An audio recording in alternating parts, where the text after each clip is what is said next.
Blog Talk Radio. Welcome to Voices for Change 2.0, the only podcast that focuses on mental health while mixing in movies, music, books, sports, and pop culture. Here are your hosts, Rebecca and Joe Lombardo.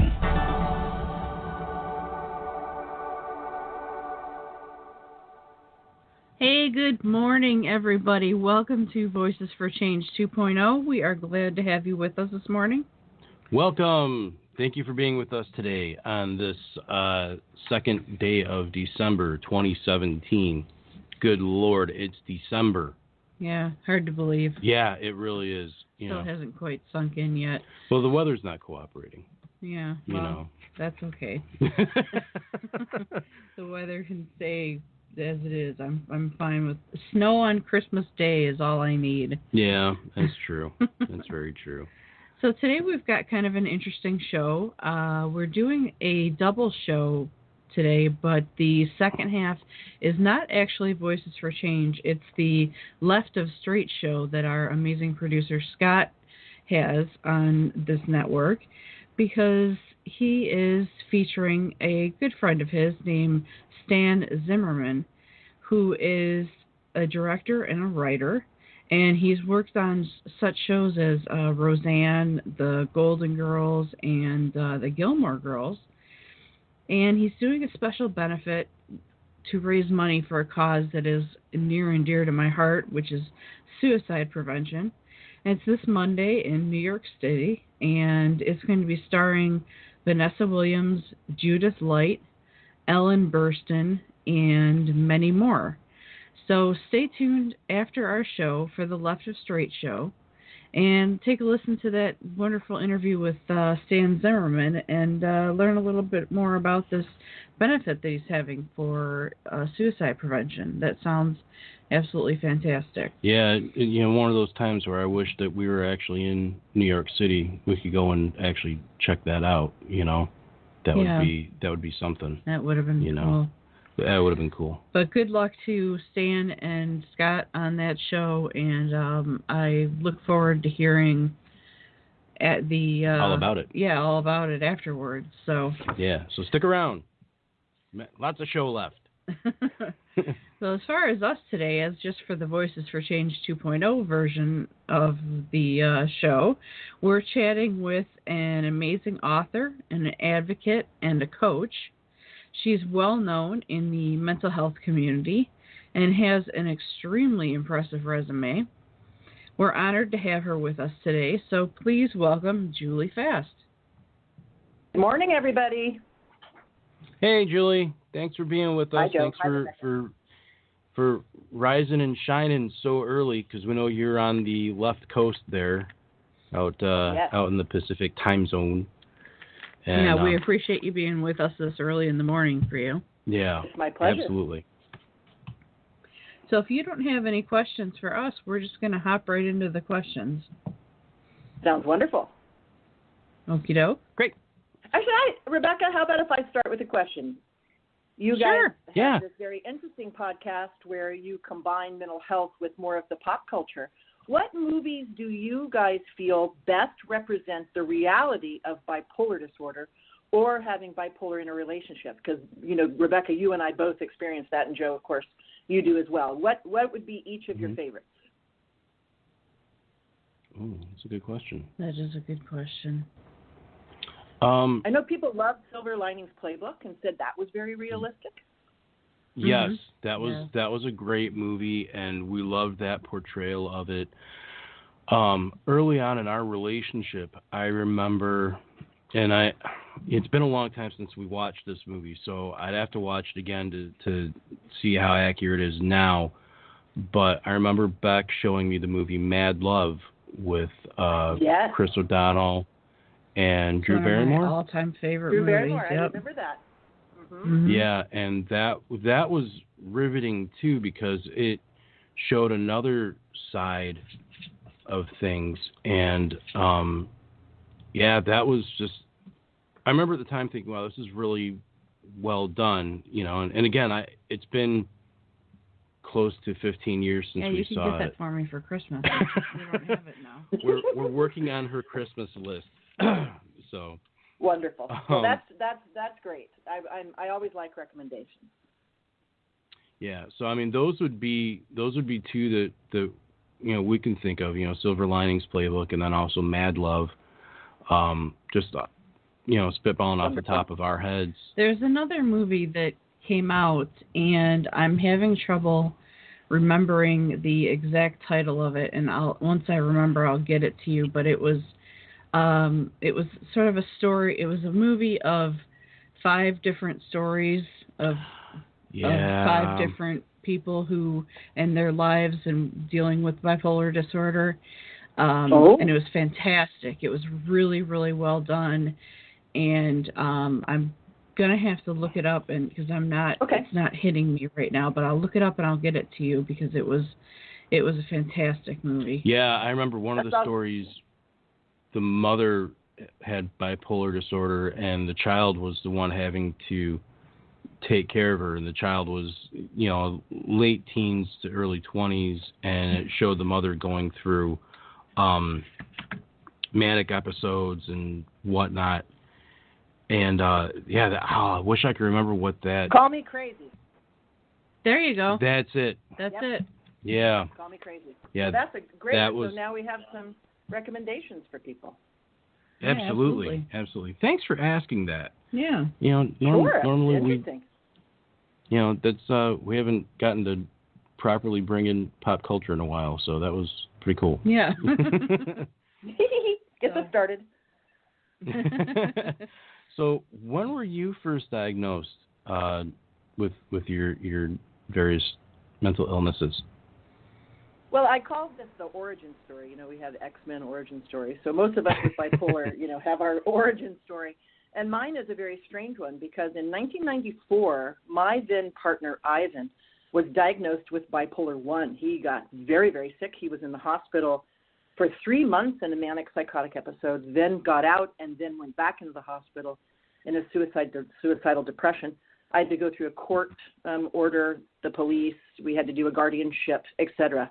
And he survived that, and we were together for a long time. I wrote my first book, Loving Someone with Bipolar, about him. But believe it or not, I was diagnosed with bipolar the next year. So my experience was bipolar 1, which has a lot of the same symptoms as what I have. I have bipolar 2, but I don't have full-blown mania. And as you know, so many of us with bipolar 2 don't get diagnosed correctly because we have hypomania. So I was diagnosed in 1995 at age 31. I was put on 22 medications over 3 years that did not really work for me. I am very pro-medication when needed, absolutely, but not the way they literally were just thrown at me in the 90s, especially the SSRI antidepressants, because back then they didn't know that they caused mania. So one of my first drugs was Zoloft, and I had quite a bad reaction to it. So diagnosed in 95 with rapid cycling bipolar 2 with psychotic features. So my correct diagnosis is actually schizoaffective disorder because I have bipolar 2 and a separate psychotic disorder. So I have bipolar disorder, psychosis, I have an anxiety disorder, and then I got a head injury in 2012 that exacerbated my anxiety. So since 1995, I've been living with it. Wow. Or that's my diagnosis.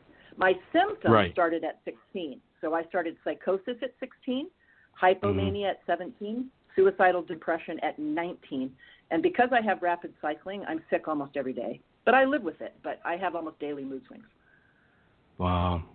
Yeah, and that's, you mentioned something that is, as long as we've been doing this show, we realize is a recurring theme, which is it seems for, most of us that are afflicted are encountering it, in our teens. I wonder if it isn't a component of, that whole going through puberty thing, like a tail end part of it, because it's Joe, it's like such a good 15, question. 16, 17. Yeah, it's something that consistently everybody that we've had on this show, and I know from what Beck went through when she was that age, everybody, it's the symptoms started manifesting then.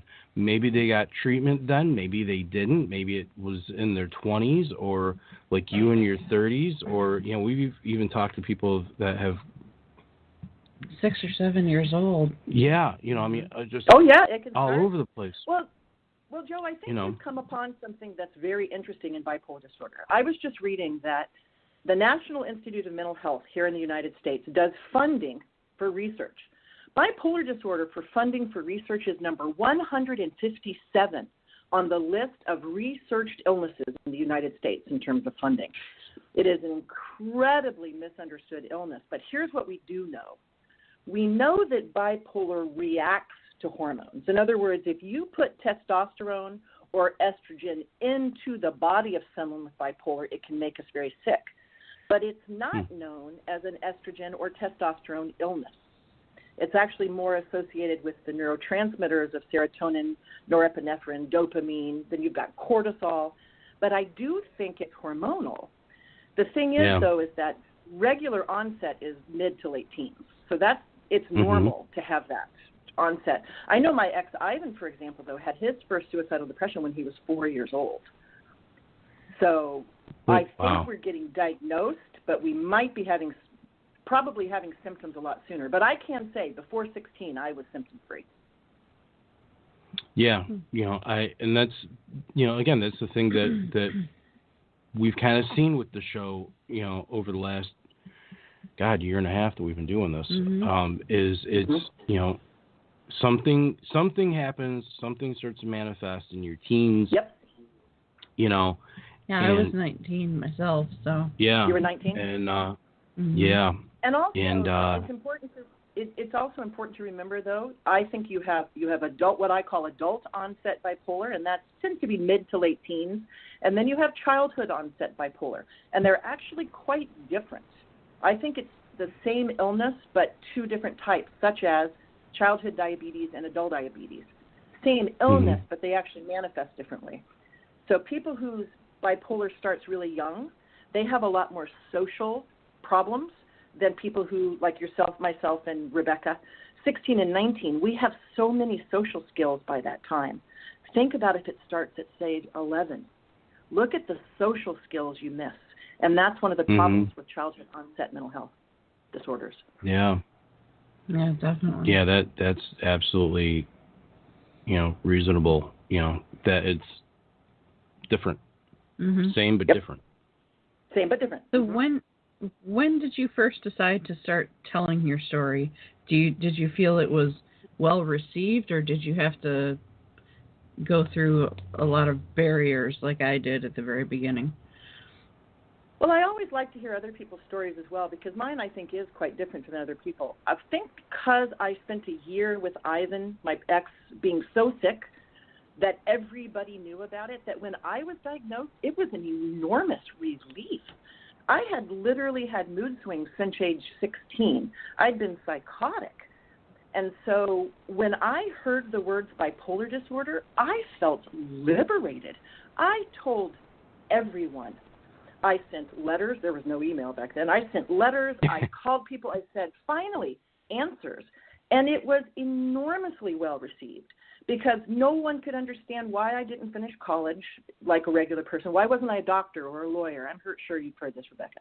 Why didn't you fulfill your potential? Why did you travel so much? Why did you have sex all the time? Why didn't you keep your money, you know, well taken care of like everybody else in the family? So I actually saw it as not a badge of honor by any means, but certainly nothing to be ashamed of. I have never once been ashamed of having bipolar, and I am never ashamed to tell people that I have it, because it's just an illness to me. So it was never, it never entered my mind not to tell people, though I know everybody is not the same. I respect everybody's experience, but for me, it was not a terrible thing. It was an explanation. It was, I don't want to say justification, but it kind of was. It was, well, this is why, you know. Yeah, it was a lot better than what everybody was saying about me. I spent my grandparents' college money because I flunked out of college my first year and moved in with the guy I'd only known for a couple weeks. I was manic. So this was an answer. It's not an excuse, though. I always say bipolar is an answer, bipolar is an explanation, but it's no excuse. So when I got diagnosed, I knew I had to do something about it because I was crazy. I mean, I was all over the place with my behavior. Yeah, I lost my train of thought. I had a really good thing to say too. It'll come back. That's okay. It's all right. It'll come back. How do you combat the effects of bipolar in your day-to-day life? It's a part-time job. I really stress this with people. They look at my resume, like you said, Rebecca. They'll look, and people will look and go, "Oh my gosh, look what Julie does." That's over 20 years. That's not something that I've done in the last couple of years. That's a 20-year career. And if you look, I actually went 8 years in between writing books because I got so sick in the early 2000s. And so looking at someone's resume is not always an indication of what they can and can't do. So, Joe, the truth is that I spend about half my time in management. Sleep. Okay. I'm not allowed to party like I used to. I don't drink. I have a lot of trouble with sugar. That's a big issue for me that I deal with because I use it to feel better, and it doesn't make me feel better. It just makes me feel worse, but I still do it. And I spend a lot of time in management that I would much rather spend working because people with bipolar, and you guys, I mean, look at what you guys do. We are worker bees. I have never met a lazy person with bipolar in my entire life. We love to work. We're intellectual. We like school. We set goals. And I'm not just talking about mania. So 50% at least of my time is in management, and I hate it. And I have to be real careful about how I talk about it because I can come across as, being quite bitter because I have this illness. But the truth is I'm very disabled by it. And I like to be honest about that so that others don't think if they're having trouble that I'm any different. I'm not. It's just that I happen to have the talent of writing, and I'm very, very lucky that that's my talent because if my talent involved travel or my talent involved working at a regular business, I wouldn't be able to do it. So the answer is I manage bipolar every day because my illness is so severe. Yeah, I can definitely understand that. Beck goes through a similar thing, and she'll have days where, she feels bad that she doesn't get up and do stuff around the house. It's a guilt thing. Yeah. It's like I had things. Yes. Yeah. If you have things planned. Yeah. Yep. Yeah. And planned. And the thing that I tell her, and I have told her this for the last 16 years, is that I don't expect her to get up and clean the entire house, and I'm going to come home to a clean house and dinner on the table and all this other garbage that we were brought up being taught when we were kids. I tell her the only thing I expect when I come home at the end of work every day is that you're there and you love me. Everything else is details, and it'll get done when it gets done. There's two of us.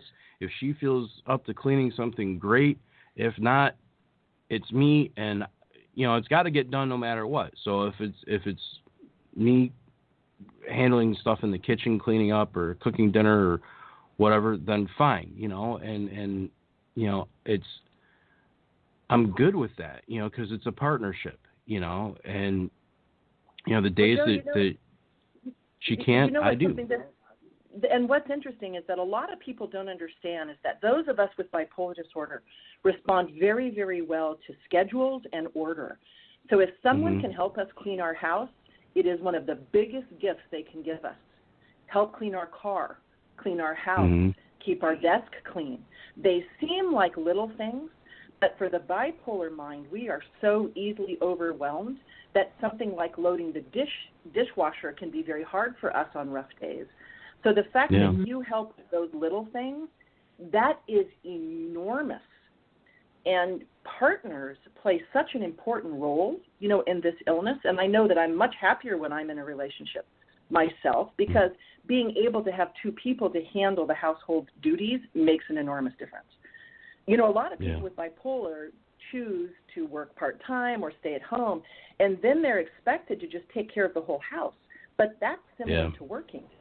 So it has to be a partnership. Exactly. So I think it's great that you exactly. guys have done that. Yeah, and I'm very grateful to have found somebody who understands when it gets really bad for me, because, you know, a lot of people think that I wrote my book and I recovered from my condition everything's fine now. And I hate to let people down and, tell them that, in fact, no, I've not recovered. I probably won't ever be recovered. I still struggle with it daily, but, at least I'm more aware. I'm self-aware enough on, ways to manage it. Well, by being honest like that, Rebecca, by you and I both saying, no, we are not super women. We are not doing anything differently. It just happens that our talents lead towards writing and podcasting and social media.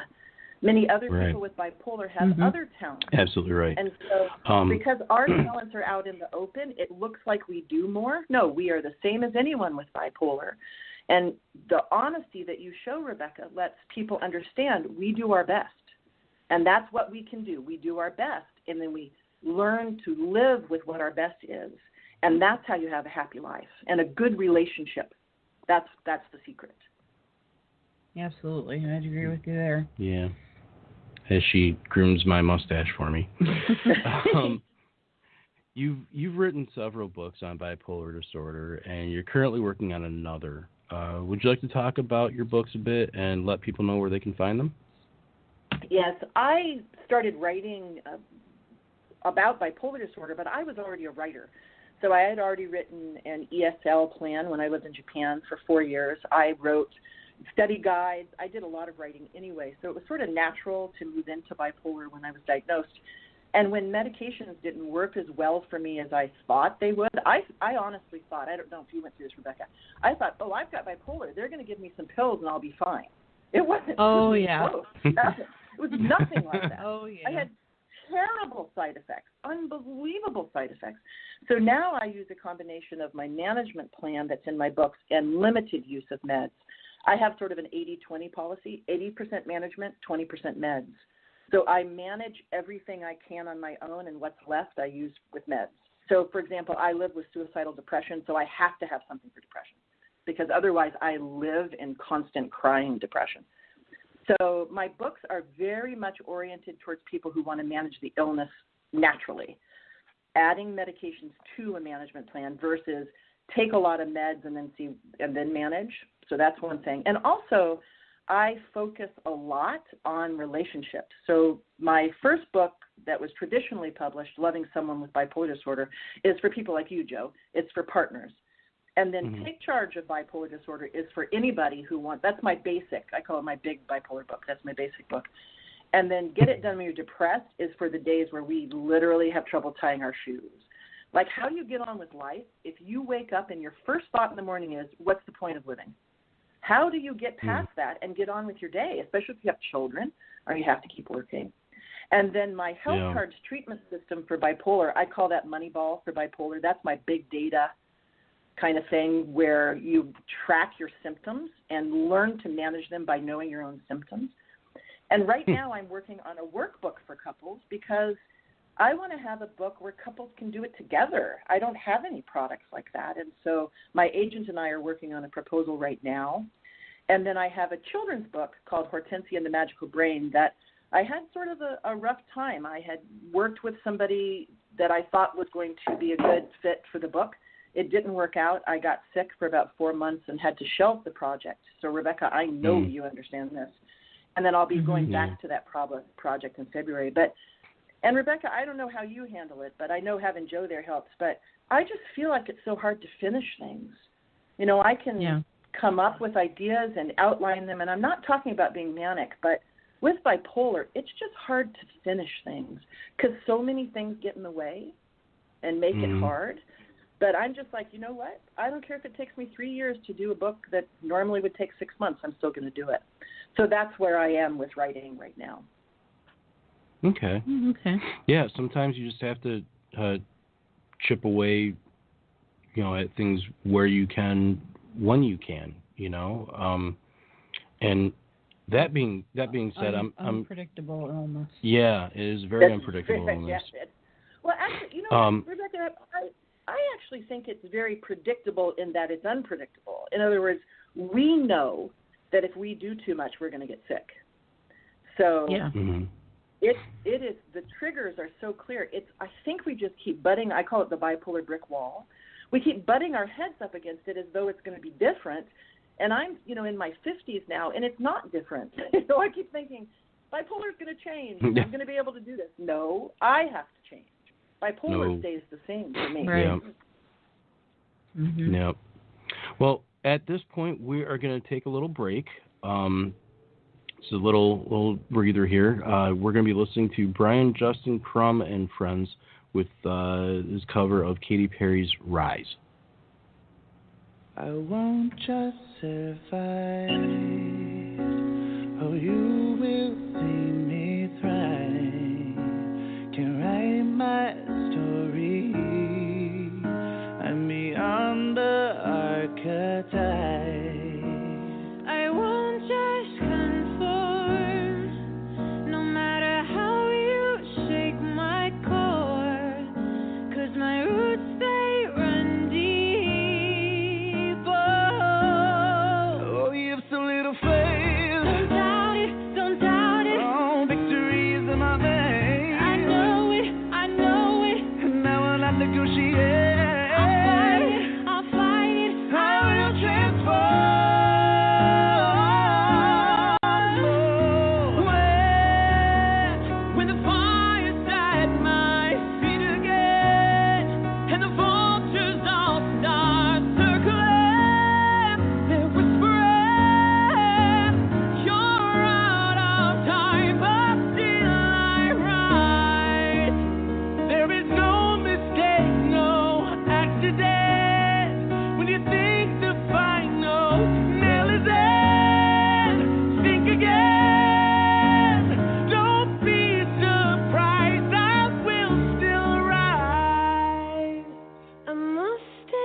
Hey, welcome back to Voices for Change 2.0. I'm Joe. The beautiful lady sitting next to me is Rebecca. And if you're just tuning in, we are currently talking to the wonderful author and advocate, Julie Fast.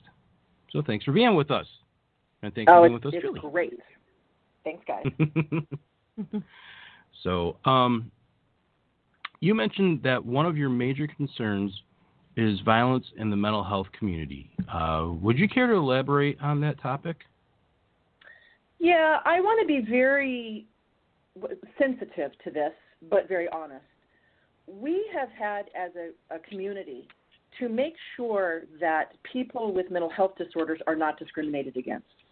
And organizations such as NAMI and DBSA and all of the people all over the world who are working towards this are doing a beautiful job.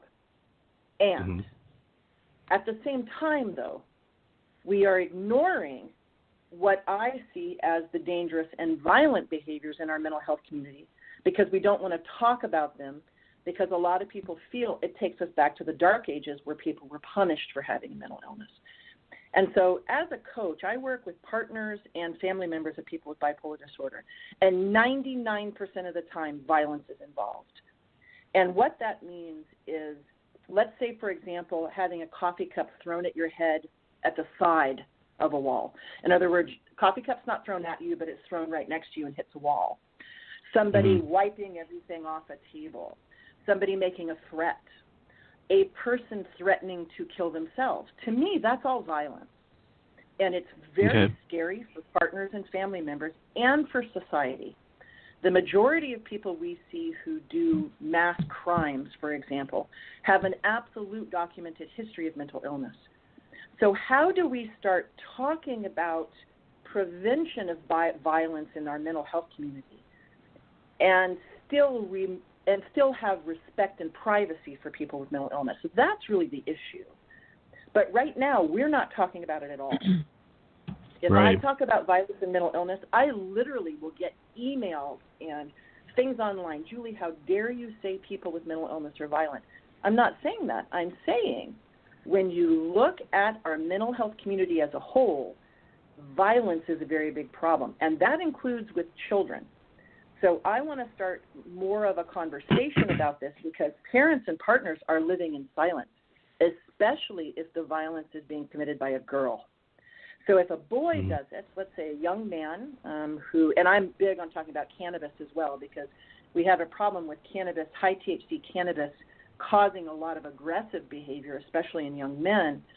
And then they will usually get charged with assault or go to jail, whereas the girls are usually locked up at home to prevent them from doing something dangerous. And so I live in that world. And it's happening. It's sort of the underbelly of our mental health community, and no one wants to talk about it. I'm just willing to talk about it.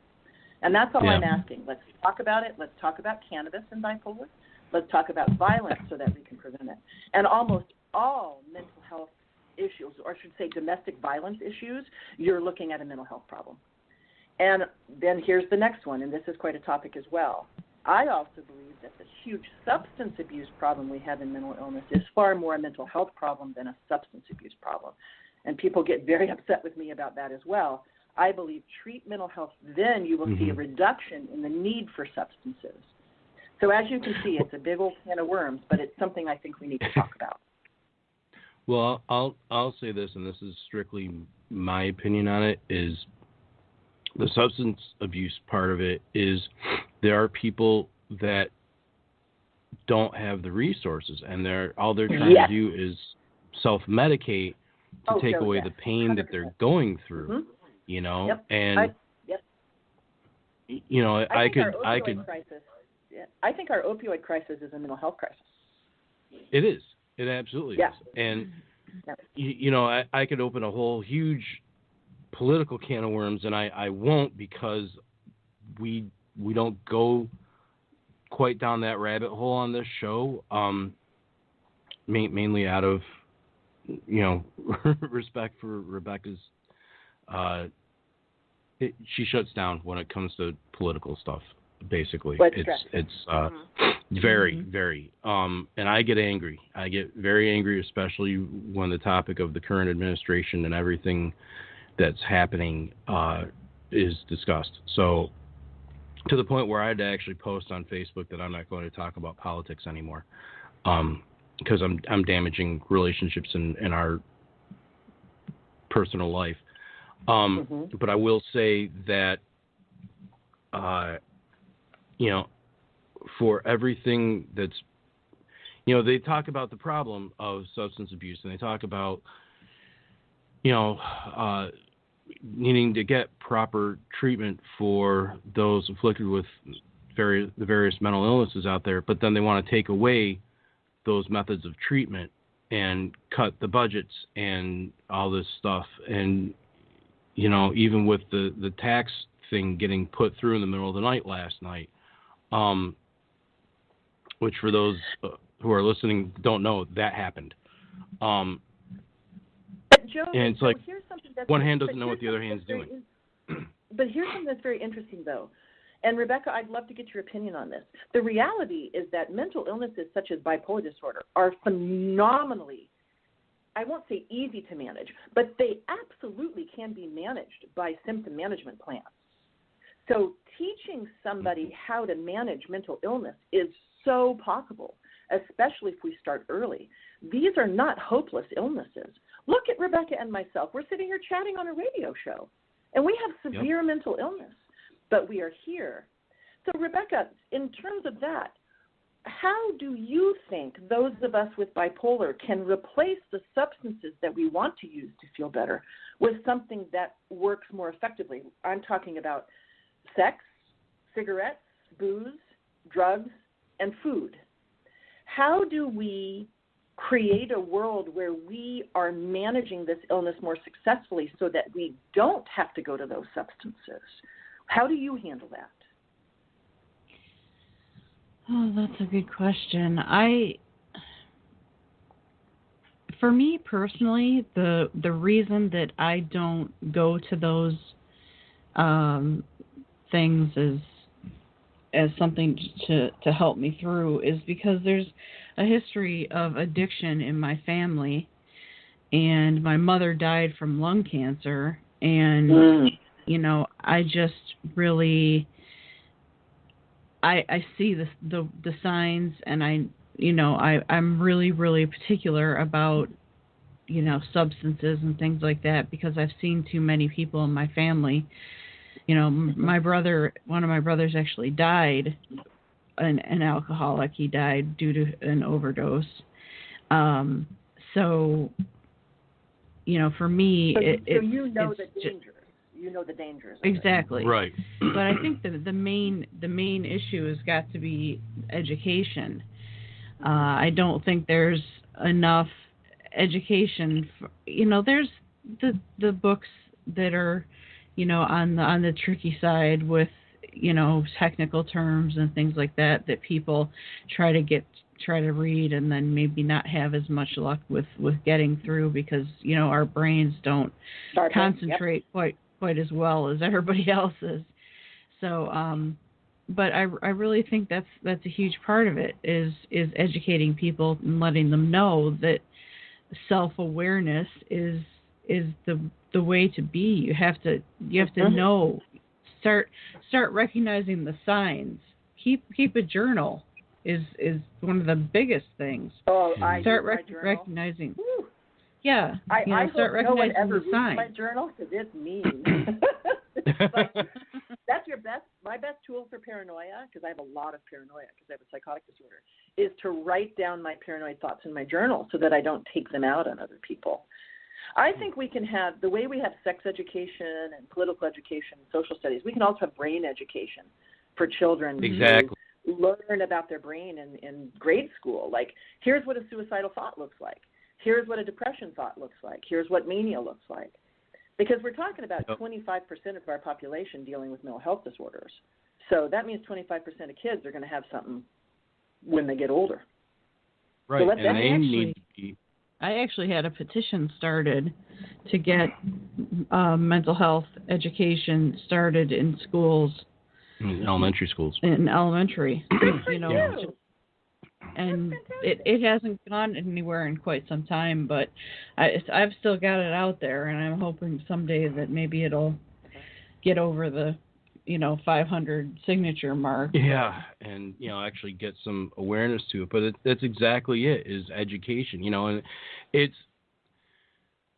needs to be talked about. Kids need to be educated in this, and it can't be let's bury our heads in the sand like we do with sex ed, where you've got communities that the only thing they teach is abstinence, and those communities, in general, when you look at them, have the highest rates of pregnancy, of, STDs and whatnot, because they don't teach the kids what they need to know.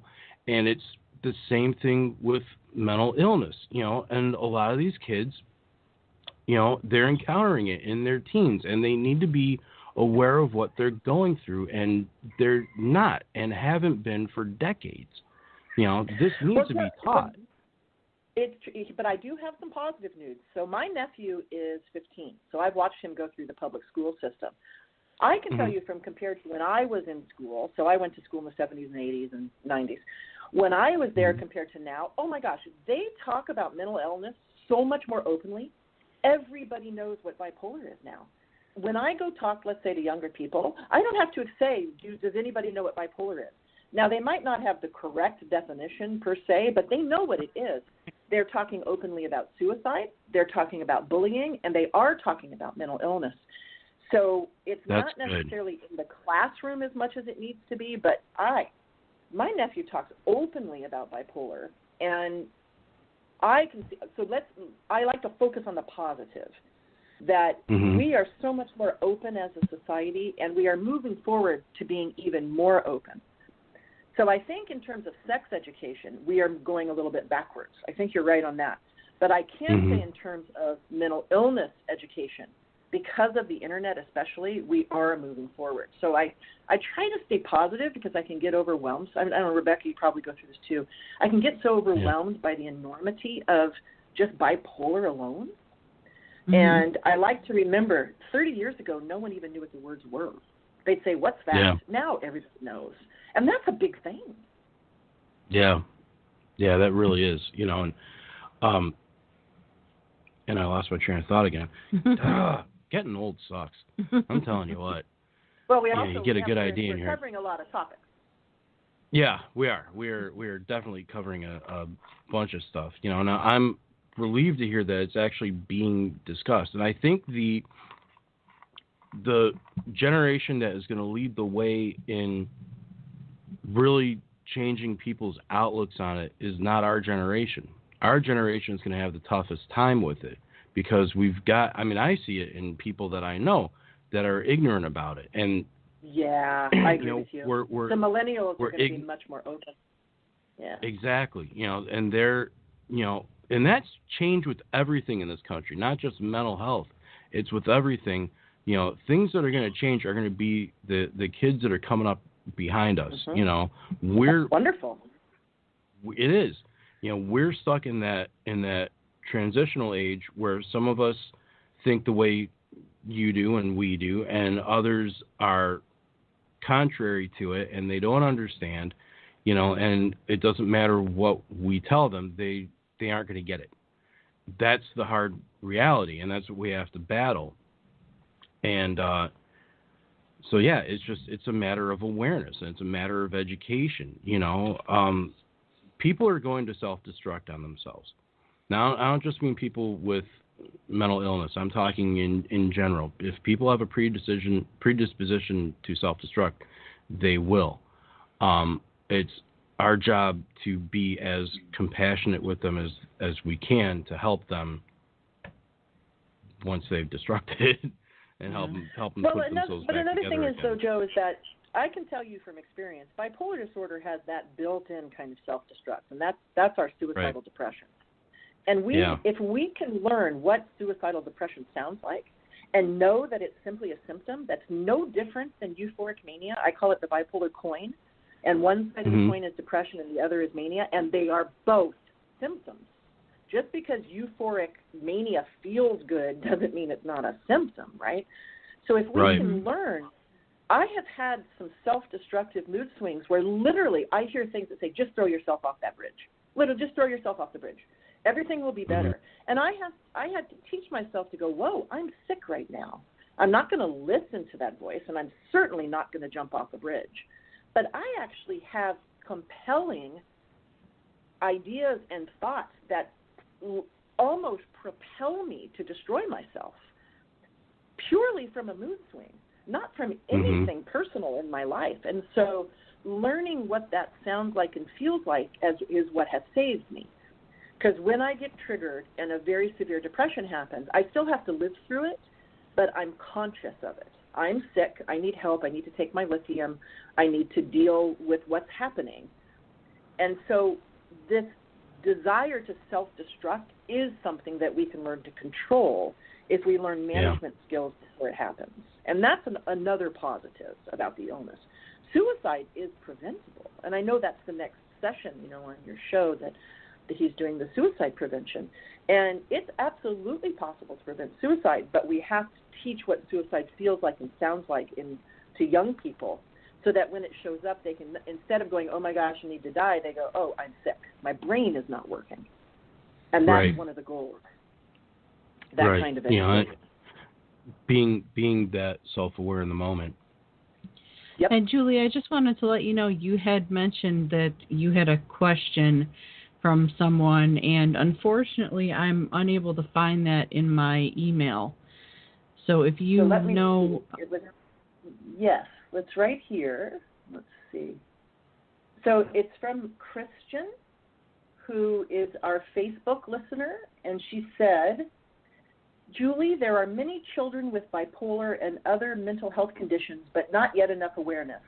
How can we educate children about mental health conditions in their peers and how to be a good friend to peers with bipolar and other mental health ailments? Do we do this through direct education with the children, their teachers, their parents, or a combination of all? Whoa, that's quite a question. Well, and it's rather right on point with what we're talking about. Exactly. That's wow, Christian, thank you. That's absolutely perfect. I know that Christian I often communicate with her on Facebook, so it's nice, and she has children who have mental health concerns, and she is extremely open with the teachers about this. So the first thing is teacher education. But I always like to look at both sides. I do not feel we should expect teachers who have an education degree who go into teaching because they want to educate, that they should have to be mental health caretakers in the classroom. So a lot of people don't like it when I say this. They say free education for all. So whether you have a developmental disability or a mental health disability, everybody should be in the same classroom. Well, you know what? I don't necessarily agree with that. A lot of people who have disruptive mental health symptoms need special treatment and different education. So the first thing is, how can we be respectful of teachers who did not go into the mental health field? Otherwise, they'd be a therapist or a social worker. That's the next thing. Right. And also, I believe in being honest.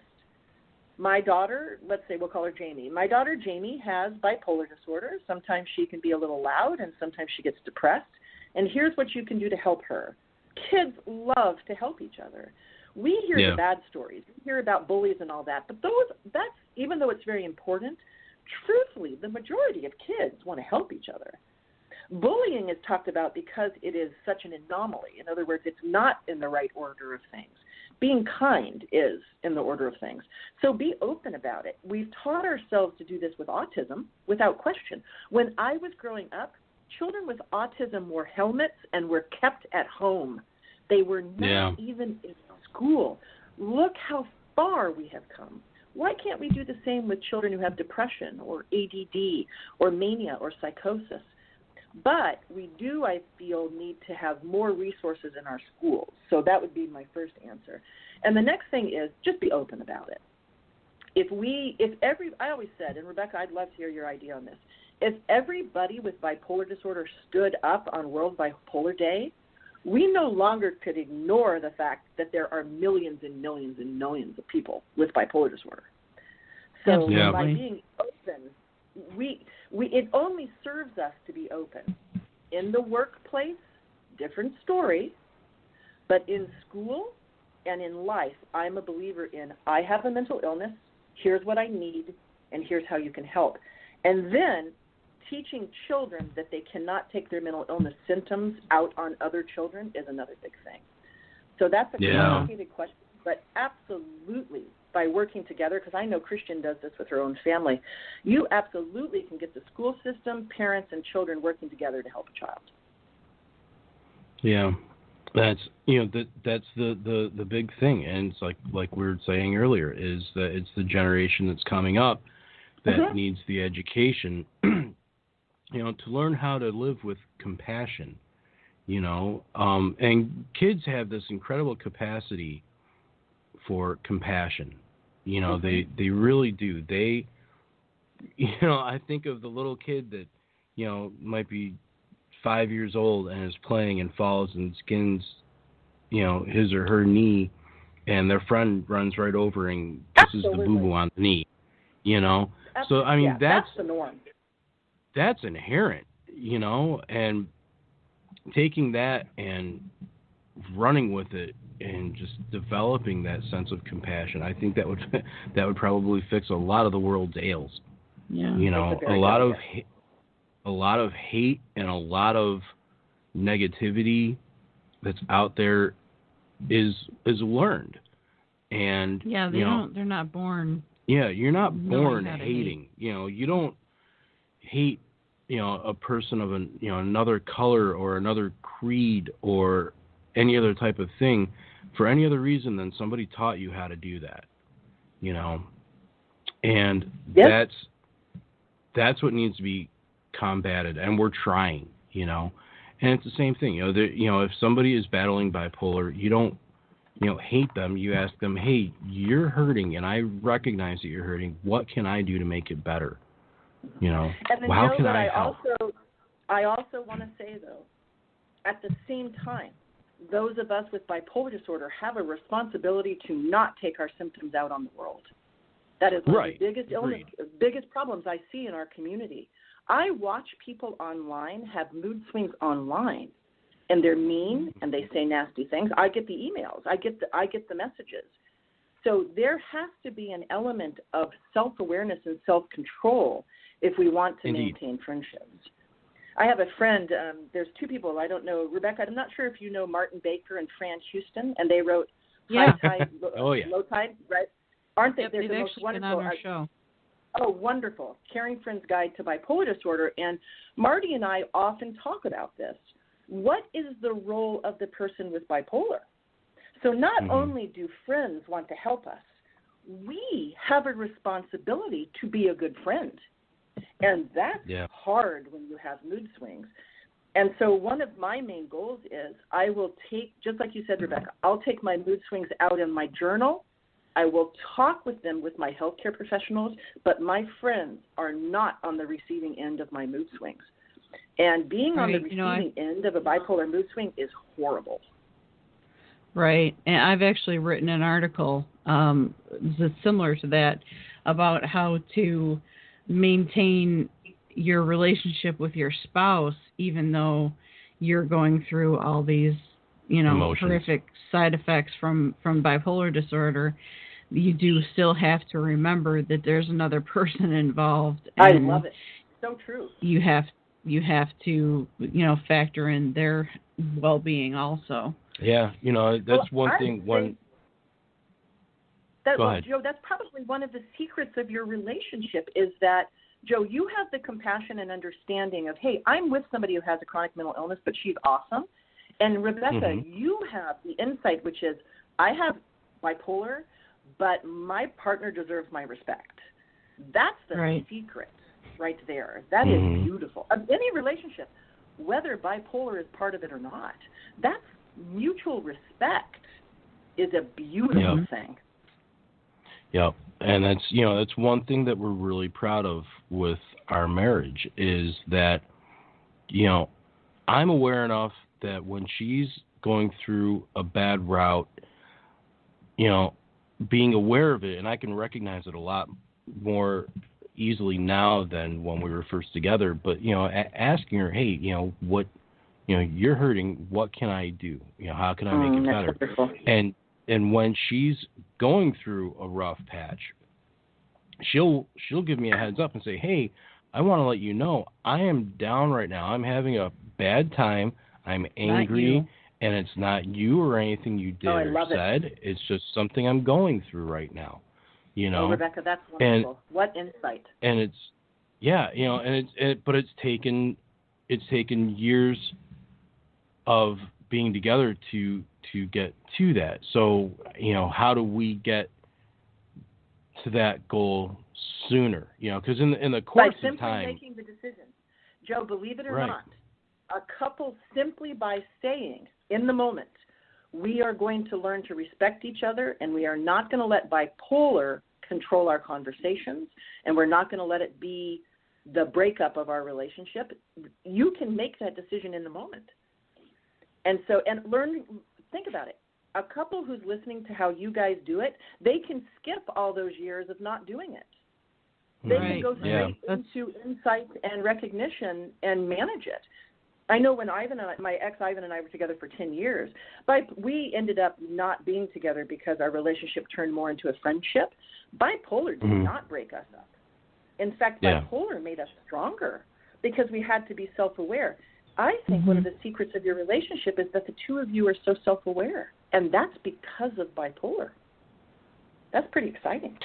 One thing that I will get asked from time to time, and this kind of goes to the crux of why we started the show in the first place, because we would get people asking us advice all the time. How do you guys do it? You have to put your pride in check. You know, people when they are being yelled at, when someone's angry with them, their first instinct is to lash out right back. And then there's a breakdown of communication. And the thing is when you're with somebody that has bipolar and you take the time to really understand what it is they're going through, you have to be able to, in the middle of whatever crap storm is going on, being able to say, well, wait a minute, is this a legit argument, or are they in pain and going through something? And you have to be able to take a step back, look at the situation and go, okay, this doesn't necessitate me getting angry too. You know, I call that you the put your bipolar pride conversation. in check. Yeah, I call that the bipolar conversation. So I write about that in all my books.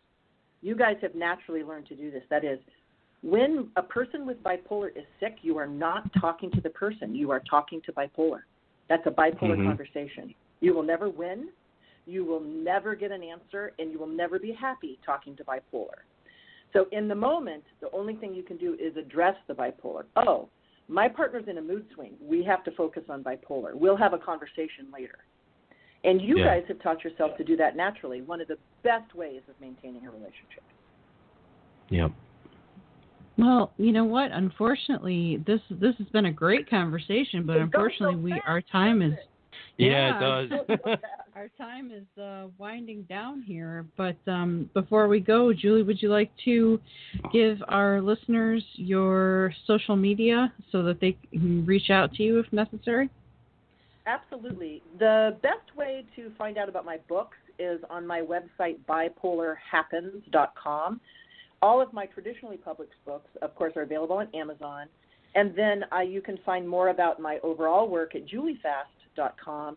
But the best way to connect with me is through Facebook, and that's under Julie A. Fast. So there's two Julie Fast, believe it or not, here in Portland. And so I'm Julie A. Fast. And quite often, I do live question and answer sessions. So I'm not able to answer all of the questions I get like through Messenger, but I am able to answer questions when I do my live sessions. And then, of course, Rebecca, I follow you, and I read all of your stuff. And so just Facebook is probably the best way to be in contact with me. Okay. Great. Oh, and I should say, I have a group for partners called The Stable Bed on Facebook. And that's for partners with people with bipolar, and we do a lot of chatting on there. Oh, cool. Very cool. And you're also on Twitter, too, right? I'm on Twitter at Julie Bipolar. That's right. I couldn't remember that. So obviously I know when I gave myself that name, I'm like, yeah, bipolar out and proud. The only way to be. That's right. Only way to be. Well, thank you so much for being here with us today. We really appreciate it, and it's been a great conversation. And we would just like to ask our listeners to stick around for the next show, the Left of Straight show, featuring Stan Zimmerman, who will be participating in a fundraiser. Oh, I'm tongue-tied all of a sudden. A fundraiser for suicide prevention. So that's coming up next. Thank you to everyone who is listening, and we'll move on to the next show. And thanks to everyone who was in the chat room during our session with Julie. We weren't able to get any questions in because we were just having such an amazing conversation here. But we appreciate you being in the chat room. Yep, and we'd love to have you back sometime, Julie. It was definitely a great conversation. Great. And we're going to finish out our show before Scott starts with the song "Battle Plan" by Longreef. So everybody have a great day, and that's it.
All right. Thank you so much to Rebecca and Joe and Voices for Change 2.0. It's time for the Left of Straight show, guys. Here we go.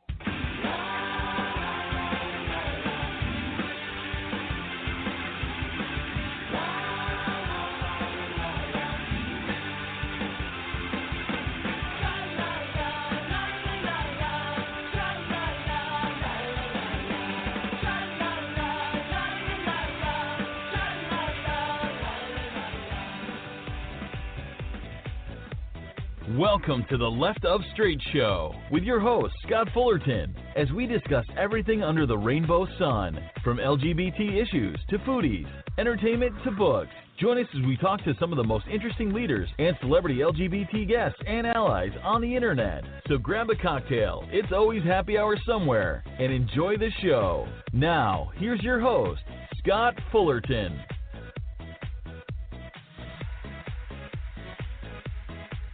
Well, howdy, everybody. Welcome to the Left of Straight Show on a Saturday, guys. It is Saturday morning, 9 a.m. Pacific time, 12 noon here on the East Coast in beautiful Northeast Ohio. Thanks for tuning in today. I'm so happy to follow Rebecca and Joe on their Voices for Change 2.0 show.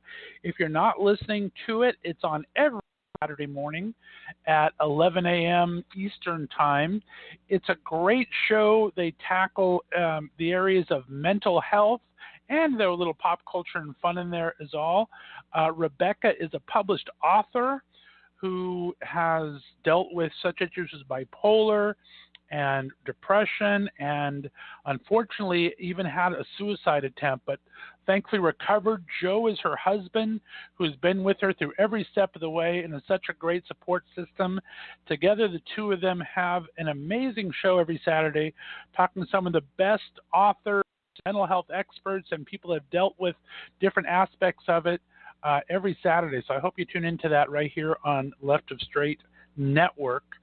Today we're doing a special Left of Straight show because our good buddy Stan Zimmerman, who's been on the show quite a few times, is going to talk a little bit about what's been going on in his summer, because of course he is a huge writer, director, and knows all the hot showbiz things and has had a great summer.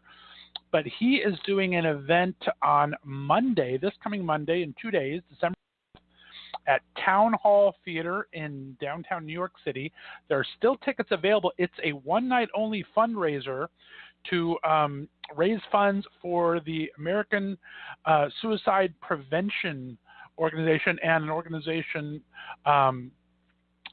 another organization they're raising funds for. It is a star-studded reading of Stan's play that he wrote 2 years ago called Right Before I Go. It addresses suicide and has suicide notes from all sorts of different walks of life, but actually wraps it up into a positive message in the end there. And this is being put on by some huge celebrities. Vanessa Williams is going to be moderating the event, and we'll have people like Judith Light and going to have Lois Smith and Amber Tamblyn from Joan of Arcadia and Sisterhood of the Traveling Pants. So many great celebrities on there. So I always love having Stan on the show. And we're going to go ahead and get right to it. And I want to talk about what he did this summer and all about this great event. Tickets are still available. You can go to www.rightbeforeigo.com. And guys, thanks for listening in. We're going to talk again here. And here we go. I'm always happy when my next guest comes on the show. From his inside scoop and living room table reads with some of the best in the entertainment business, to his prolific writing and now directing, he is constantly creating quality entertainment on both stage and screen. His next event brings together such luminaries as Judith Light, Vanessa Williams, Ellen Bernstein, and Lois Smith, in a special one-night-only fundraising event at Town Hall in New York City. It happens this Monday, December 4th.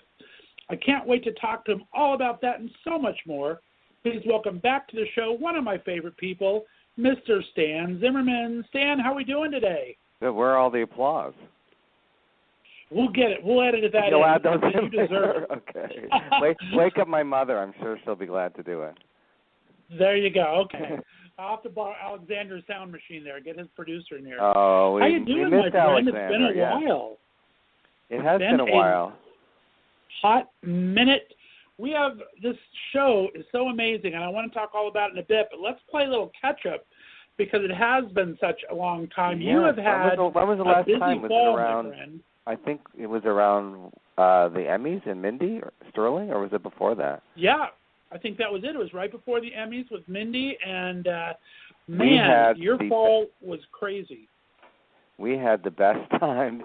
going to the Emmys. It was such a lovely surprise.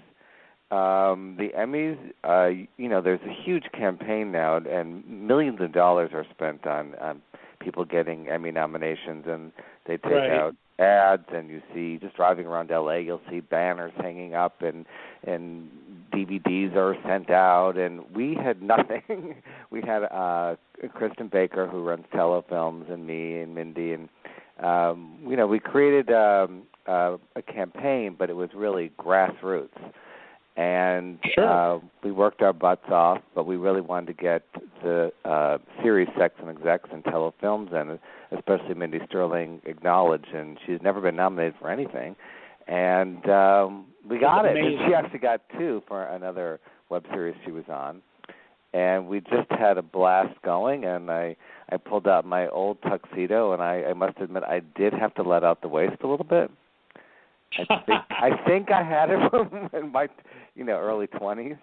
I think probably around Golden Girls I must have had to wear it to some function, or because we were nominated a few times for things. I must have worn it. I can't remember where. Just a few times. But it still looked beautiful. It was smart to buy a classic one and not something with big lapels. It always stays in style. You just freshen it up with a nice tie and monochromatic shirt, and I liked all spiffy. I wore white on white, a white tie and a white shirt. And, there you go. Well, you look fantastic, and we had such a good fantastic. time. She did lose to Jane Lynch, who sat in front of me and couldn't have been more gracious. And Jane was so cool. She mentioned Mindy in the speech, her acceptance speech, and saying, if you hadn't nominated twice, you'd have been up there. But just to be nominated, I know everyone always says that, but it was so thrilling, and to see Mindy just enjoy herself, and it really has changed her life. She would always be complaining to me about, I'm not getting any work, and suddenly now she's getting so many guest spots on shows. I'd still love to see her as a regular, but I think it just reminded people of how brilliant she is, and she's been working on the since. So I couldn't be prouder. We still want to bring back Yes, Virginia with her, which we're hoping to do next Christmas, so that more people could see it. And you and your mom were so great to come support that play. Oh, such a great show in LA. You did such a good job. Thank you. And I directed 5 plays this year.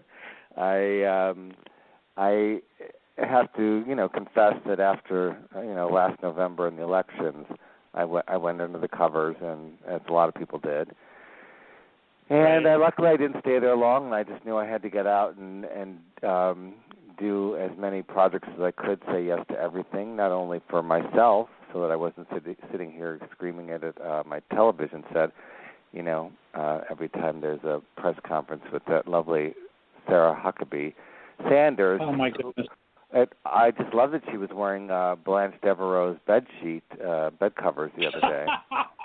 Exactly. However, I don't know who would want to get under those covers, but her face just says it all. She knows she knows what she's doing, and it's just so sad, and how she's going to have to face her children and herself years from now. Exactly. It's so amazing, and I wish the press corps would actually walk out. I mean, what is the point of sitting there asking questions when they know she's not going to answer them, truthfully? It gets more embarrassing every outing. It's horrible. Well, how cool would that be if I would just love if one reporter stood up and said, you know what, guys, enough of this, let's leave. And then they all left en masse, maybe leave Fox News or some other Breitbart sitting there. Do you know what that would do and what that would say? And until they're willing to tell the truth, what is the point? And it's That's my soapbox for so today. much for their reporting. They need to stand up for themselves. I think that would be a huge way to do it too. I think you're right. Yeah, make a statement, and we'll come back. But you got to be honest, and even or ask more follow-up questions. Like yesterday when she said, she didn't think Pocahontas was a slur. It's not for her to decide what a slur is. If someone feels it's slighting them, that's how they feel. Who is she to say, well, I don't think it is?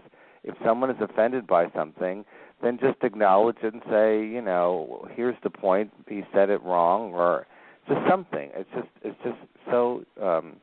We can't stop. As shocked as we are, and as numbing as it is, I know it's cliche. He will not allow anyone to apologize for anything, though. That's part of the problem. They don't apologize for anything. Well, they never think they do something wrong. That's what being human and living is that you learn from your mistakes and you become a better person. So that person in the White House doesn't seem to be capable of that. And so you never learn if you can't say, hey, I could have done this better, if you're always right. And, I'm normally always right, so I completely relate to that. Of course. Yes. Well, let's address some of the cornucopia of fun you have this fall, my friend. Let's start in Baltimore. You missed a big one. Conversation. How could you Talk to me about that. How could you not come up for Heartbreak Help? So we did a wonderful revival of a play written by Justin Tanner, who's written some great pieces, and he was such an icon in theater in L.A. And when I first moved here, literally every play he wrote I went to, like Pot Mom with Laurie Metcalf and French Stewart, and just so many others. And I've always been a huge fan. And years ago, my writing partner James Berg and I were asked to help him develop one of his plays into a series at Lifetime. Unfortunately, it didn't go, but we just always stayed in touch. And when I started directing, I wrote him and I said, send me every play you've ever written, hoping that one day I would be in a position to pick one of those and do it. And Heartbreak Help, which is about 4 women stuck in a motel room at a women's convention, a spiritual convention in Joshua Tree. And there was just something there that I couldn't stop thinking about it. But I needed the right cast. I don't like to just pick a play and find the people. I have to know I have the people and a reason to do it and see it. And I think that's why, when people come to my plays, hopefully they always say, why is this not in a bigger theater? And how'd you get these people on a little small 50-seat stage? Of course, yeah. So I somehow talked Melissa Peterman from Reba and Baby Daddy, and Teresa Gonzalez in a bunch of my plays, and Sarah Gilman, who is on Last Man Standing, and the Tony Award winner, Marissa Jerry Winokur, in her very, very first play, non-musical. And amazing. People are shocked by that, but she's always just done musicals. And I really have to commend her because she, obviously you have a lot of fears going into that, and she just said, I'm going to do this, and did it. And she was so brilliant. And seeing the 4 of them up there together was pretty amazing, and the audiences just ate up every second. And I hope there's some way we can take the show on the road or get it to New York or do it more in L.A. We were only, unfortunately, because of everyone's schedule, and the theater could only do it for 3 weeks here. But we got great reviews. All 4 of them got nominated for Broadway World actor nominations, and I think anyone listening can still go and vote for them. Or me, I got nominated for director and play. And also, Ellie English and Mindy Sterling got nominated for Yes, Virginia. So all 6 of my amazing actors all got nominated, which is great because I didn't want anyone to be left out. That is fantastic. Congratulations on that. I did see that. Broadway World Regional. I love Broadway World. I actually wrote for them for a while. Oh, I did cool. some Did of you the vote? television reviews and stuff.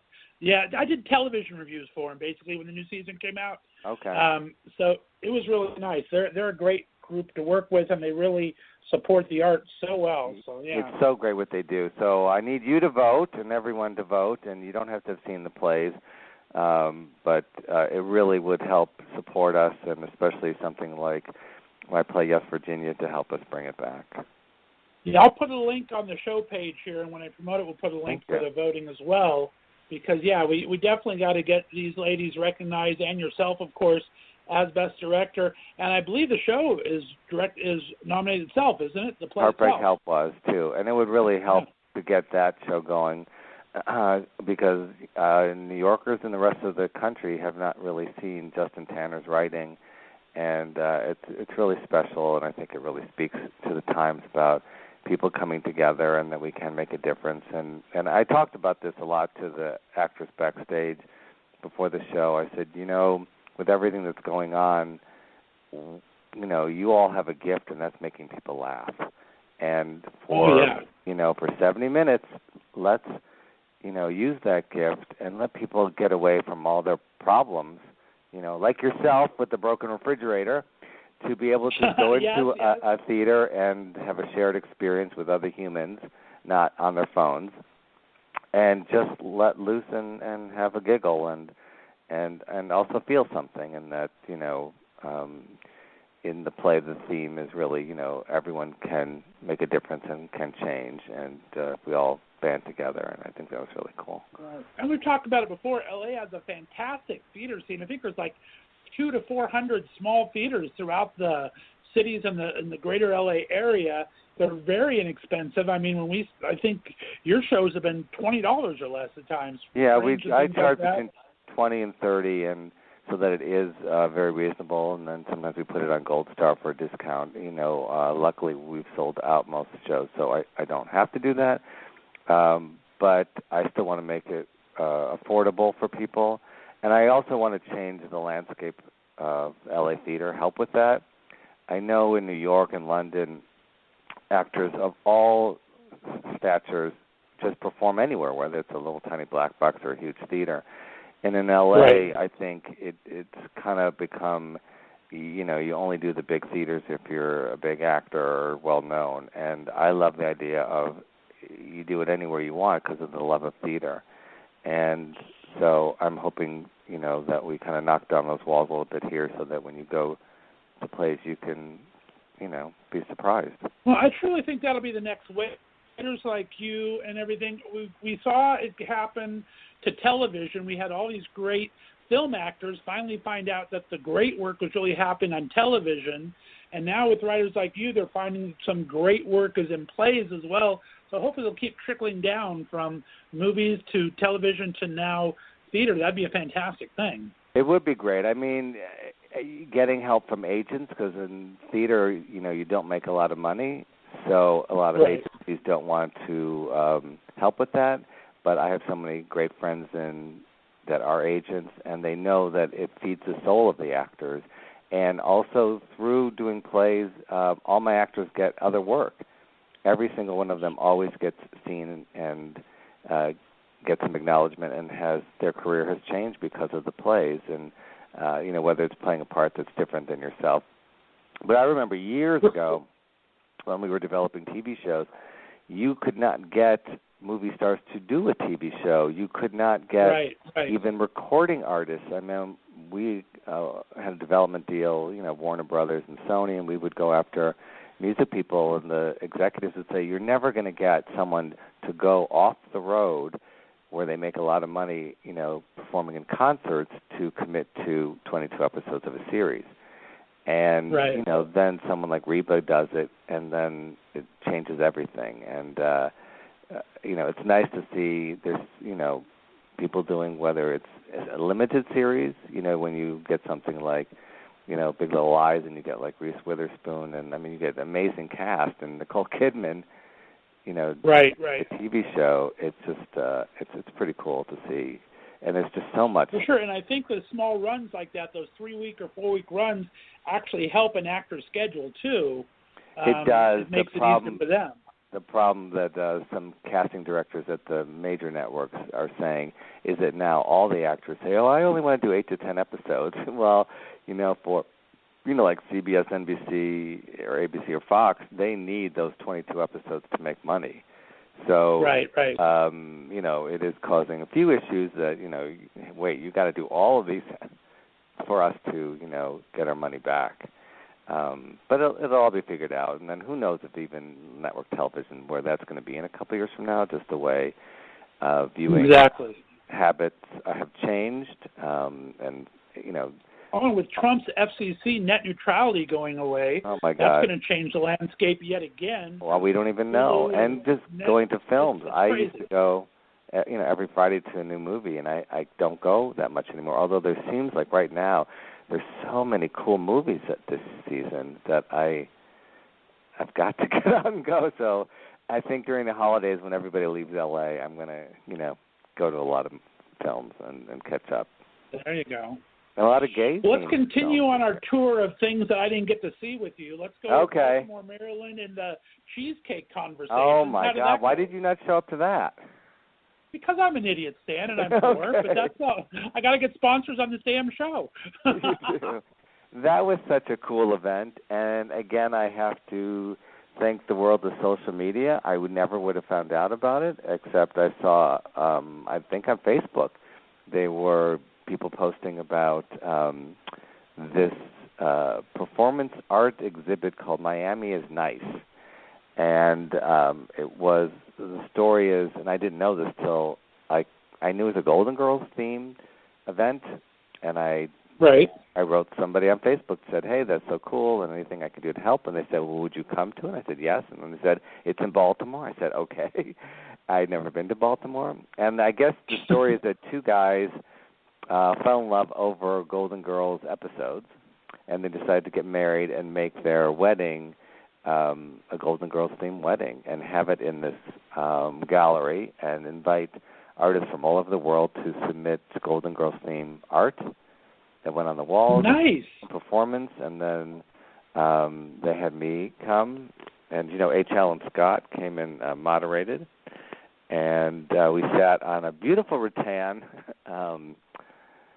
couch a la the Golden Girls, and it was so cute. They had like a photo booth set up with a replica of Blanche Devereaux's bedroom, so everyone, of course, lied down on the bed, as did I. And as did you. I saw the picture. Yeah. You saw it.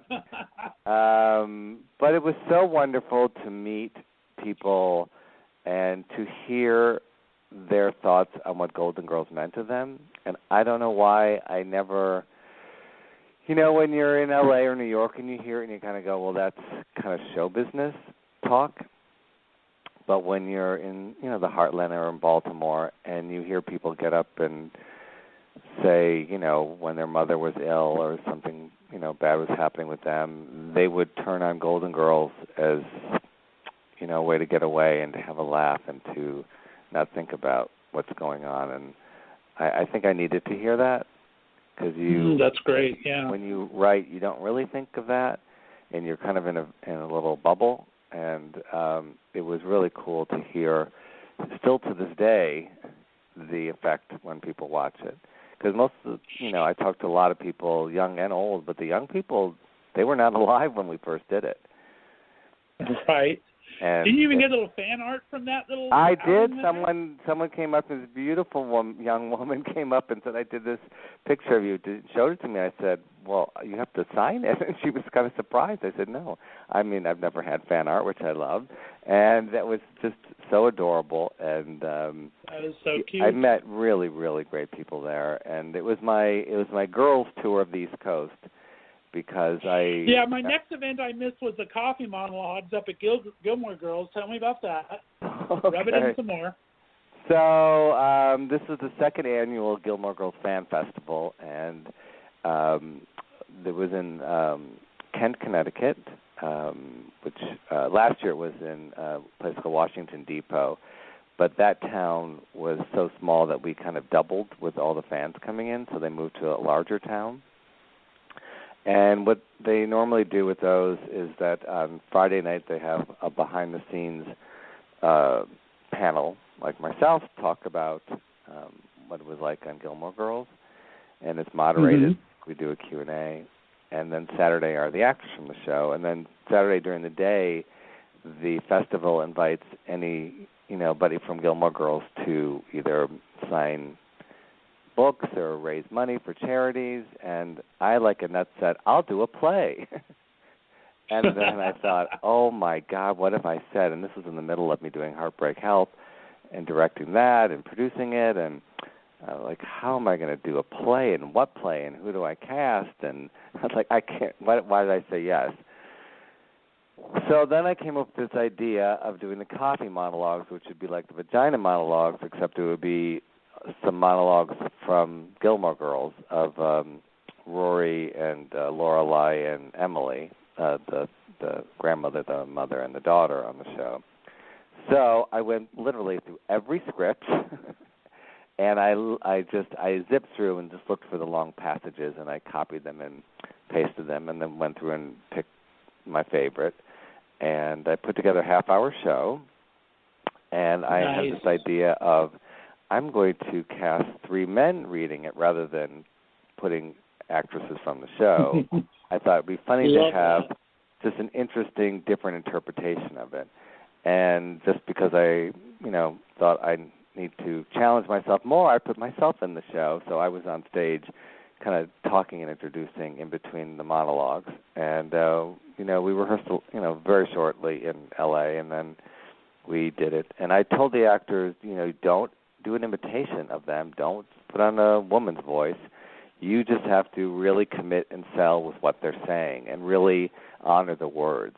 And at the end, we listed all the writers from the show. So it was really coming from my writing point of view on it.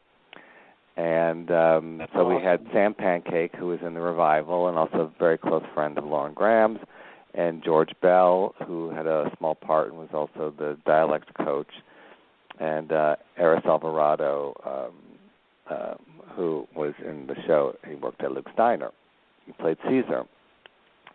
And we got up there. The person that ran it asked me if I wanted to have the big tent, which seats about 2,000 people, and I said, "Okay, find me a small little stage in this small town." And they got me a great space, and we had 2 shows, and we were just packed to the gills, people on the floor, and I didn't know what to expect. And people laughed and applauded after every speech, and then there were tears on some of it. It was kind of overwhelming.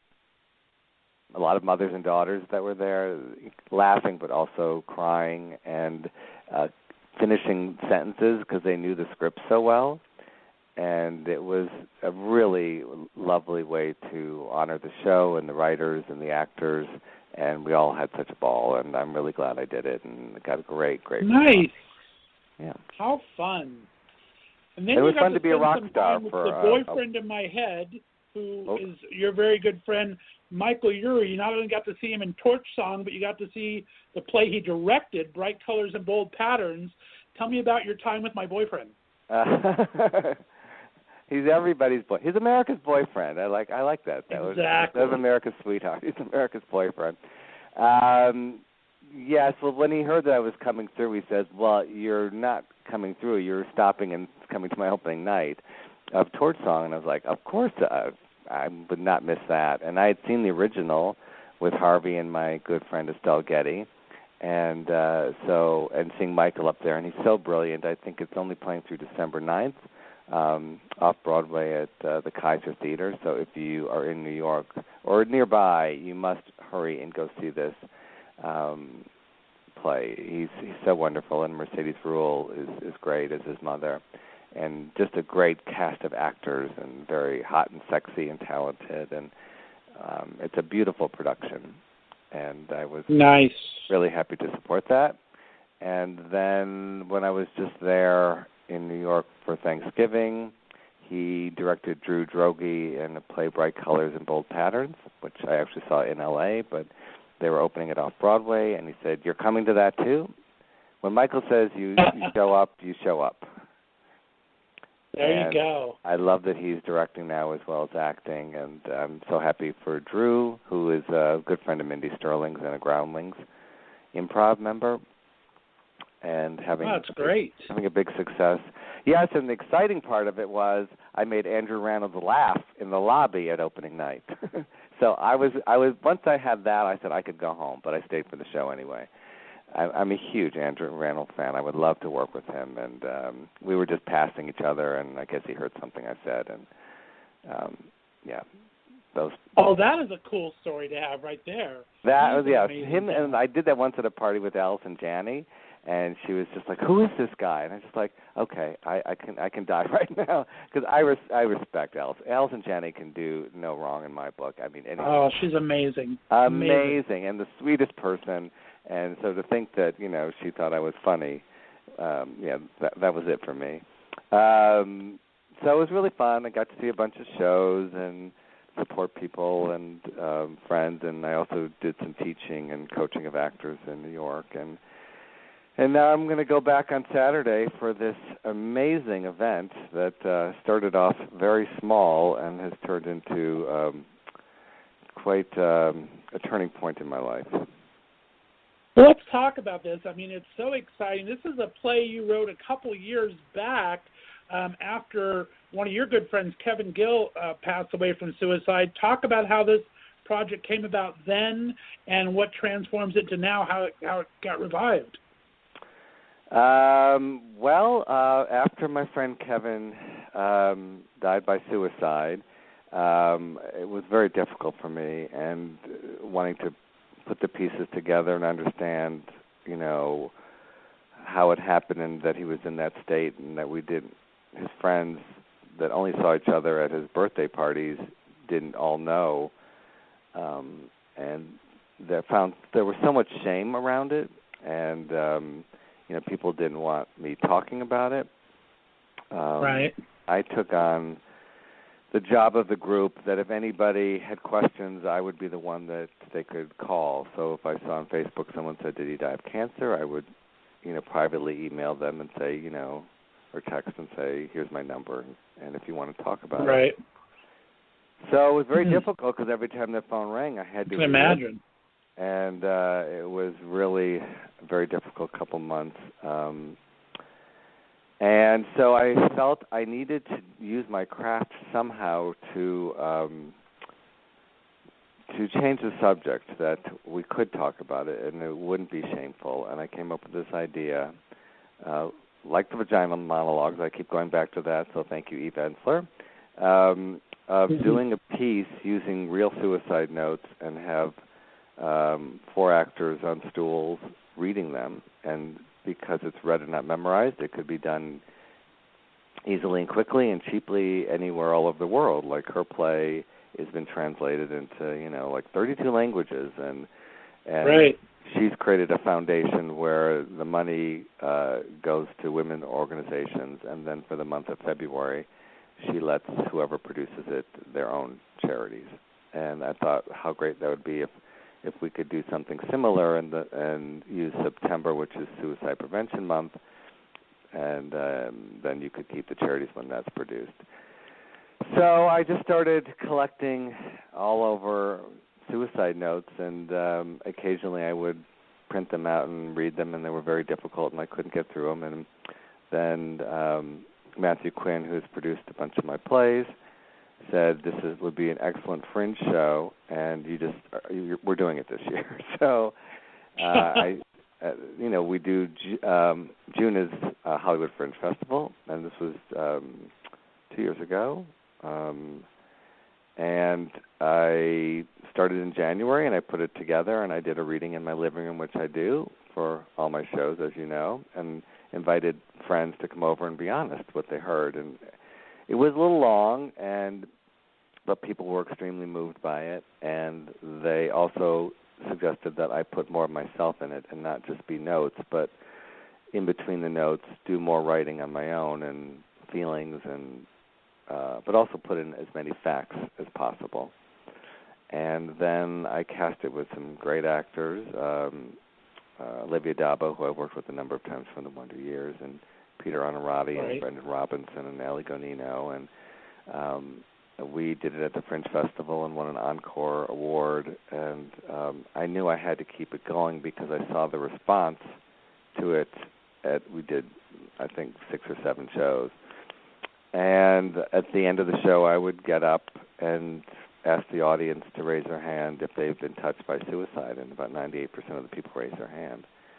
And I spoke about my friend Kevin, and literally every time I could barely get his name out. And I was like, I can't believe it's still so fresh and still so painful for me. And then the audience would spill out onto the street, and nobody wanted to leave, and total strangers were sharing their stories and feelings. And I knew we had something powerful. And luckily, a friend of mine that I grew up with who brought her daughter, who was very moved by it, her name is Julie Saxe, connected me with some people in Detroit, Amy and Paul Blavin and Diane Orley, whose son took his life by suicide at University of Michigan.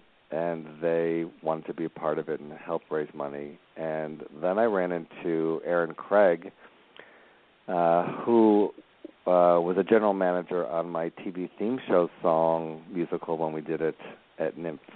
And I always liked her, and I ran into her at Laguna Playhouse, and she said, what are you working on? And I said, this, Suicide Note play, and her face kind of went white, and she said that a very good friend of hers, she lost to suicide, and she said, I have to be involved. And so she optioned the play, and she came up with this great idea that instead of just opening it off Broadway, and, you know, it's so hard to open a show off Broadway and to kind of cut through the clutter and get people to notice and also not to scare people with the subject, that we would do a benefit reading in New York City. And I was like, wow, that's a brilliant idea. Not knowing the kind of talent that we would get involved. And first she said, I can't direct it. But she suggested Michael Wilson, who's a big Broadway director. He directed Cicely Tyson and A Trip to Bountiful and Gore Vidal's Best Man, and done tons of things and ran the Hartford stage. And I was so lucky and such a lovely person to have someone of that caliber want to be involved in my piece. And so I can imagine, yeah. Doing just these little plays in L.A., and suddenly, you know, he's calling me and complimenting me and excited to work with me. And so we decided that instead of having a cast of 4, we would have a core ensemble of 4 read kind of the interstitial pieces, and then have celebrity actor types reading each specific note. And so we just started casting it, and suddenly we had a Emmy, Tony, Oscar winner Ellen Burstyn, fellow Detroiter, wanting incredible. Yeah, I mean, I could have stopped right there. And then just all these great people. We just got Amber Tamblyn and Lois Smith, who's in this New Bird, Lady Bird, and Elizabeth Ashley, who I've been a huge fan of, and, of course, Judith Light, and our MC for the evening is Vanessa Williams. And incredible. Yeah, so, Hari Neff is going to be doing a great piece. And Rashad Jennings, who won Dancing with the Stars and was on the Jets. And so we have some more casting to do, but it's pretty exciting, and I really cannot wait to see this production. And in the ensemble, we have some friends of mine, Malik Pancholi, who was Alec Baldwin's assistant on 30 Rock, and Ruby Goldman, who was Phil of the Future, and also in my show, Rita Rocks. So some old friends and new friends, and I have no idea how it's going to unfold, but I'm going back Saturday. We rehearsed for a day and a half, and then up we go. It sounds amazing, and it's for a good cause. It's a benefit, so it's benefiting the American Federation of Suicide Prevention and the JED organization, which is so for that teens. makes it twice as special. Yes, and what's so great is most benefits, they pay for their expenses and then they give to these organizations. And what my producers have been so generous in that 100% of any ticket sales coming in goes to these groups. So amazing. We will be at a loss for the show. We're hoping that from the show we're going to go to a full run, and I would love to do like Vagina Monologues where we rotate the cast maybe every 2 to 4 weeks. And find a theater. My dream would be in New York, because until you make it there, as they say, I won't sing because I can't. And then another dream of mine is to have a tour of it going to college campuses. And what I would love to do is bring 2 actors on the tour and then choose 2 actors at each school in their theater program to be a part of it. So not only would they be getting to work with, actors of note, but also they would be having this amazing experience at their own school. Wow, that's such a great idea. And you're also doing a pre-event right before the cocktail reception for college students as well, right? We are. So I'm really looking forward to that, and I find that older people in my age bracket are a little nervous about the subject, and I find younger people so open and willing to talk about it. I think it's a generational thing that I think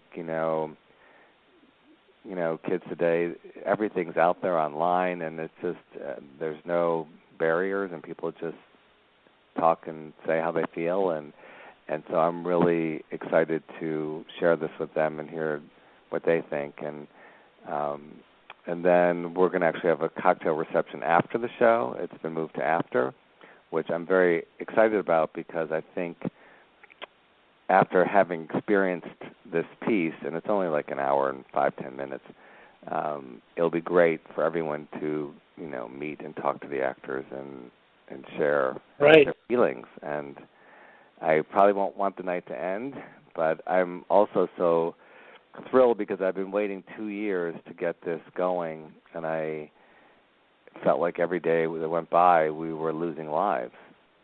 And I really feel, as great as it is to make people laugh with my work, if I can save one life through this, it will all be worth it. And I have no idea, as this goes out into the world, the tentacles that it will have and the different people it will touch. And eventually, when hopefully the play is published, people can produce it themselves. They could do it as a one-person show. They could do it a cast of 30. They could interpret it any way they want. I think it's an amazing idea. I think it's going to have a long life. They started something locally here. I don't even know if it's if they got it from somewhere else, but it's LGBT themed. It's When I Knew and How It Changed Me. Where they talk about coming out stories, which is, I think, so similar to this, where you're really starting these conversations, talking about the actual conversation first, and it brings so much feels up. And it really, every time I've seen it, there's different people that tell their stories. And I think, like you said, you can, unfortunately, there's letters like these aren't few and far between. You can find them way too often right now. Yes, and this play, I think it's I, of course, wanted to delve into LGBTQ members. So there's Kate Von Roeder, a trans woman who put her suicide note online on Facebook. And then there were all her friends seeing it and writing in and saying, please don't do it. So that's all part of the play. There's a boy, Stephen, who was extremely bullied for being gay and effeminate in high school. And that's something I can completely relate to, having been spit on, in 7th and 8th grade, and coming home and really not wanting to go back to school ever again or live. Right. So we touch upon all of that. War veterans, there's, it's a big issue with veterans. So I want people to realize, there are some, more well-known people like Kurt Cobain or Virginia Woolf, but that it's unfortunately in every walk of life and every kind of person and every economic level. Right. Well, it's such a powerful piece that I can't wait for it to get out there more. And one of the great things, it's called Right Before I Go, and you have a website, rightbeforeigo.com, where actually if you can't make the play, there's still a place where you can donate to these organizations and to the company, which I think is fantastic. It has a bio of everyone that's on there, literally who's who of who's been in theater and television and everything else. It's going to be an amazing night, my friends. Well, I have told my friends that are coming to it, I said, when you see me before the show and after, just keep pinching me and be my eyes and ears, because I have a feeling it's going to go so fast. And I'm just going to want to know, the vibe in the room and what people are thinking and feeling, and are people going to cry? I don't know. And, the New York theater community has been really lovely to me, and because I went to NYU, I feel I'm a part of it, although I've been in Hollywood for a while. Right. I grew up going to Broadway shows and working in theater after I went to NYU, and although it was a brief period of time, it was really epic in my growth as a person. And, ever since I was a kid, I would get the Sunday New York Times, and I'd open the Arts and Leisure section, and I would just stare longingly at all the ads. And thinking, one day I want a play that's in the New York Times, and I've saved every playbill from every show I've ever seen, and I've taped the little tickets in the front of it. So this has been a lifelong obsession of mine. So to have this be at Town Hall, which is on 43rd Street, right in Times Square, I can't even. There aren't even words to describe, and just the support of the actors that are coming out that want to be a part of this, and then the people that can't because of scheduling have just sent their support and said, let me know next time you do it, and I want to, like my friend Sandra Bernhard is going to be unfortunately in L.A. at the time. Right. So, as we do it, I would love to pull in, new and old friends who feel. Well, I'm so excited for you. I mean, I have known you a little over 2 years now and seen some amazing projects come from you, and this is one that I think it might be one of the most poignant and one of the most needed to be seen, and I'm so proud of you for it. Congratulations. Thank you. Thank you for being supportive of me, and especially of this, and giving me a platform to discuss it, and hopefully whether people can see it in New York on the 4th, or hopefully when it comes to their community they can see it or hear about it and want to produce it themselves. Of course. Now again, go to the website. It's www.rightbeforeigo.com. It's going to be playing this Monday, December 4th, at the Town Hall in New York City. Like Stan said, it's on 123 West 43rd Street. You can get tickets at the box office there or online at the website. All this goes, as Stan just said, 100% goes to these great organizations. Man, so excited for you. Let's do a little bit of housekeeping before I let you go. Okay, and there are student catch up discounts. on some things. There are student discounts. There are student discounts. So, we can get you that code because we want as many students there as possible. Fantastic. All right, little housekeeping for me because, I love all things Stan Zimmerman. I see we're doing a little casting for Pledge, who I had the great you do your homework. Talking to Brendan. Of course. I got to talk to Brendan through you about that. Love the play. Tell me what's happening with Pledge. I returned to L.A. on the 5th, and on the 6th we start rehearsals. So it's a play written by Paul Schoenberg, and another little weird coincidence, he is also a film director. He directed and wrote a movie called The Good Catholic, which is out now. He's from Indiana, and he makes movies in Indiana, which is so fantastic. And Judith Light just filmed his latest feature film. So we showed that. And we did the play at Fringe Festival this year, and we sold out miraculously, like the first day we went on sale. I've never been involved with a show that sold out that quickly, because it plays like 5 shows in the month of June, and so I knew we had to bring it back. And so Vanessa Morano from Gilmore Girls and Switched at Birth, which was on ABC Family, has joined our cast, and it's very exciting. We're going to open January 12th and play for at least 4 weeks in L.A. at the Dory Theater, which is part of the complex on Theater Row, Santa Monica Boulevard in Wilcox. And you must see this play. It's a dark, dark comedy about fraternity life, and it's funny, sexy, crazy, some great rap music in it, and a pledge in underwear, and a diaper, and a pirate hat. So there's that. I know how you like to post sexy pictures. I see. Where do you find those models? They're just like roaming around your house serving coffee in. Yes, exactly. Now I have a rotating Jeeves every day. Notice. Yeah, I find some nice guys. Can you send one Jeeves over here? Jeeves has now taken over my life. Oh my God! Some of those I have to turn away. They're just too beautiful. All right. Well, I can't let you get away without trying to get a little more info on Silver Foxes? Are we 2 steps forward, 1 step back, or anything we are? You can share? We may be 3 steps forward, and I would love to go on your show and tell you there's hopefully some exciting news about that. I cannot say right now, but luckily through you and the help of people on social media, breathed life into it.